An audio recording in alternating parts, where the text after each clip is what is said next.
Dieu existe, son nom est Pétrounia est un film qui colle parfaitement avec notre actualité.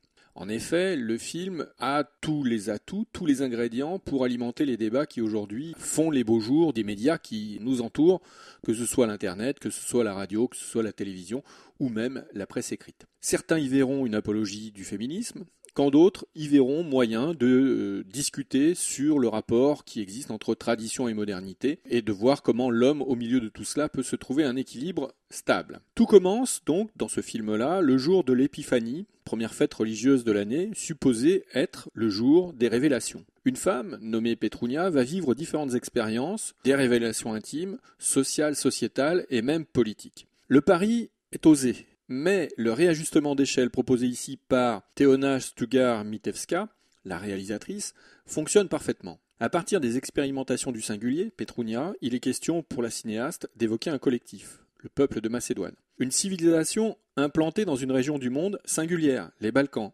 Et enfin, la condition réservée au féminin en général et dans les sociétés patriarcales en particulier.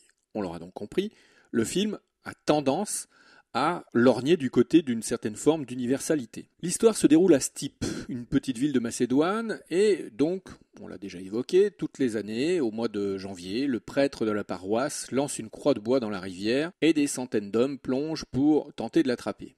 Évidemment, l'heureux élu, celui qui ressort avec la croix à la main, se voit garantir, en tout cas c'est ce que veut la superstition qui accompagne l'acte, se voit garantir bonheur et prospérité pour l'année qui arrive. Ce jour-là, figurez-vous qu'une jeune femme qui revient d'un entretien où elle a été traitée d'une manière absolument abominable, un entretien d'embauche, Pétrounia se jette à l'eau sur un coup de tête et s'empare de la croix avant tout le monde. Alors là, évidemment, tous les hommes qui sont là, puisqu'il n'y a que des hommes, c'est une activité qui n'est réservée qu'aux hommes, ses concurrents sont furieux.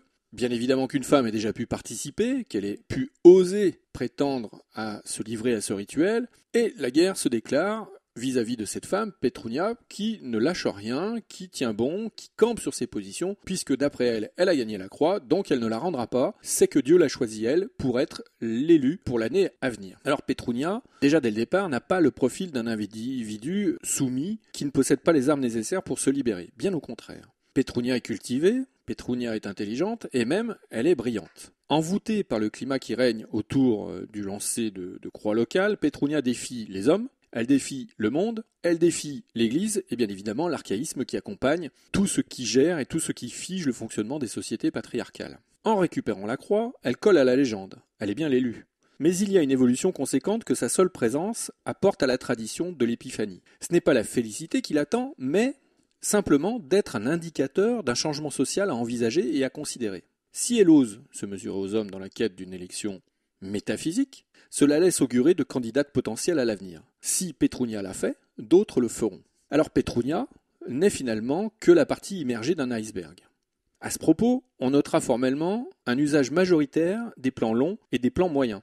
Teona Stugar-Mitevska fait usage de plans larges pour, d'une certaine manière, humaniser l'espace filmique. Le principe lui permet de situer Pétrounia dans un ensemble de données objectives qui contextualisent le propos et l'action. Mais cela permet aussi à la réalisatrice d'affiner le réajustement d'échelle que nous évoquions plus tôt, puisque ces choix de cadrage organisent une composition dans laquelle se définissent les liens entre l'individu et le collectif, mais aussi entre le subjectif et l'objectif. Opter pour ce type de plan nécessite une construction méthodique du cadre lorsqu'il s'agit de traduire toutes les pressions exercées sur la jeune femme par des ordres religieux ou politiques. L'usage du plan moyen diffère quelque peu. Les intentions esthétiques, narratives et stylistiques qui se matérialisent ainsi nous entraînent sur un territoire où la réalisatrice assume certains choix dramaturgiques en contraignant le spectateur à noter et assimiler ce qui caractérise les attitudes et décisions du personnage, c'est-à-dire la dignité. En ce point, il semblerait que la cinéaste a vu juste, puisque, dans son pays, le film n'a pour l'instant pas fait l'objet d'une campagne de discrimination qui aurait pu être lancée à l'encontre du film par les institutions, mais aussi à l'encontre de la jeune femme. Les plans rapprochés, puisqu'il y en a évidemment, sont quant à eux plus singuliers. Ils ont une fonction particulière. Ils sont une figure égalitaire. C'est-à-dire que la cinéaste choisit des plans rapprochés pour gommer dans les lieux clos, je pense notamment aux scènes dans le commissariat, pour gommer les inégalités qui distinguent l'individu des forces collectives institutionnelles, surtout si l'individu est une femme. Dans la fiction comme dans la réalité, Pétrounia et Teona Stugar-Mitevska ont ouvert une porte. Il suffit maintenant aux individus, femmes et hommes, de se projeter dans cette ouverture, histoire de rendre le monde un peu meilleur